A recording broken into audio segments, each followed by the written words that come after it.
आपलं महाराष्ट्रातलं अकोला शहर 46.9 अंश सेल्सिअस तापमानासह जगातलं दुसरं सर्वात उष्ण शहर बनले।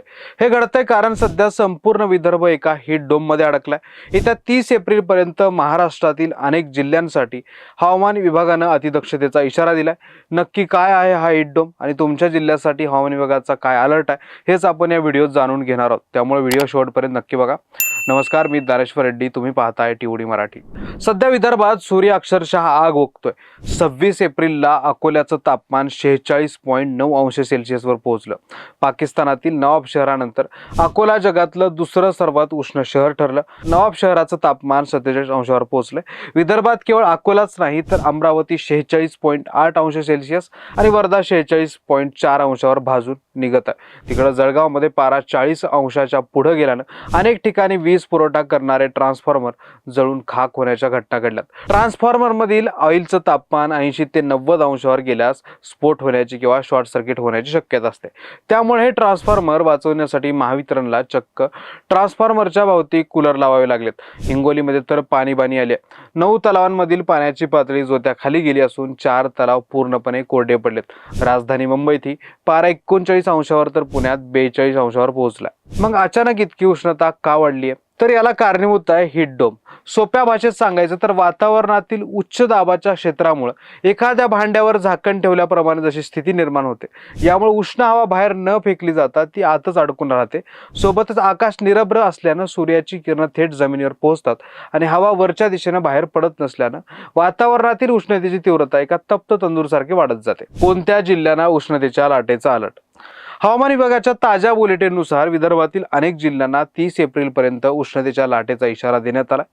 यात कोणत्या दिवशी कोणत्या जिल्ह्याला कोणता अलर्ट आहे हे समजून घेणं महत्त्वाचं आहे। 27 एप्रिल रोजी विशेषतः अकोला, अमरावती आणि वर्धा या जिल्ह्यांना हवामान विभागानं ऑरेंज अलर्ट जारी केला। IMDच्या कलर कोडनुसार ऑरेंज अलर्ट म्हणजेच परिस्थिती अत्यंत गंभीर असून नागरिकांनी उष्णतेच्या लाटेचा सामना करण्यासाठी तयार आणि सावध राहायचंय। याशिवाय इतर जिल्ह्यांसाठी सलग येलो अलर्ट देण्यात आलाय। यामध्ये 27 एप्रिलला बुलढाणा, नागपूर, भंडारा आणि चंद्रपूर, 28 एप्रिलला अकोला, अमरावतीसह यवतमाळ, नागपूर, चंद्रपूर, गडचिरोली, 29 एप्रिलला नागपूर, गडचिरोली, गोंदिया, चंद्रपूर, वर्धा, भंडारा आणि 30 एप्रिलला यवतमाळ व चंद्रपूर या जिल्ह्यांचा समावेश आहे। याच वेळी महाराष्ट्रावर दुहेरी संकट सुद्धा ओढवलंय। महाराष्ट्रावर दुहेरी संकट। हवामान विभागाच्या रिपोर्टनुसार एकीकडे विदर्भ सलग 5 दिवस उष्णतेने होरपळत असताना दुसरीकडे दक्षिण पश्चिम महाराष्ट्र आणि मराठवाड्यात वेगळं चित्र आहे। विशेषतः 26 एप्रिल रोजी नांदेड, लातूर, धाराशिव, सांगली आणि सोलापूर या जिल्ह्यांमध्ये हवामान विभागाने येलो अलर्ट दिला। पण हा अलर्ट उन्हाचा नसून पावसाचा आहे। या ठिकाणी विजांच्या कडकडाटासह 30 ते 40 किलोमीटर प्रति तास वेगानं वाहणाऱ्या वादळी वाऱ्यासह हलका ते मध्यम पाऊस पडण्याची शक्यता आहे। यासोबतच पुणे, सातारा आणि कोल्हापूर परिसरातही 26 व 27 एप्रिलला पावसाच्या हलक्या सरी कोसळतील।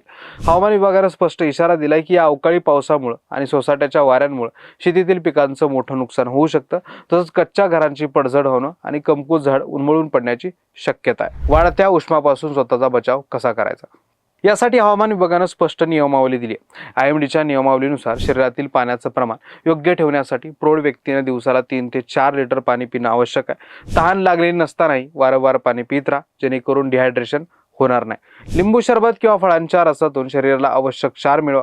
उन्हात बाहेर पडताना सुती हलक्या रंगाचे आणि सैल कपडे घाला। डोक्यावर टोपी किंवा छत्री वापरा आणि डोळ्यांना गॉगल लावा।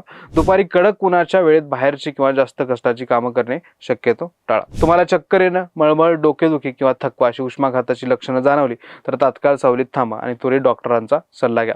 ढगाळ वातावरण आणि वीज कडकडत असताना उघड्यावर झाडाखाली थांबणं टाळा आणि घरातील इलेक्ट्रॉनिक उपकरणं बंद ठेवा। थोडक्यात काय तर एप्रिल महिन्यातच उष्णतेचा हा कहर आहे, तर मे महिन्यात काय होईल याची नुसती कल्पनाच केलेली बरी। हवामान अत्यंत लहरी झाले, त्यामुळे स्वतःची आणि आपल्या कुटुंबाची उन्हापासून आणि अवकाळीपासून काळजी घ्या। सध्या तुम्ही कोणत्या शहरातून हा व्हिडिओ पाहतात आणि तुमच्या शहरातील आजचं तापमान किती आहे खाली कमेंट करून नक्की सांगा। व्हिडिओ माहितीपूर्ण वाटल्यास लाईक करा, शेअर करा आणि टीओडी मराठीला यूट्यूबवर सबस्क्राईब करायला विसरू नका।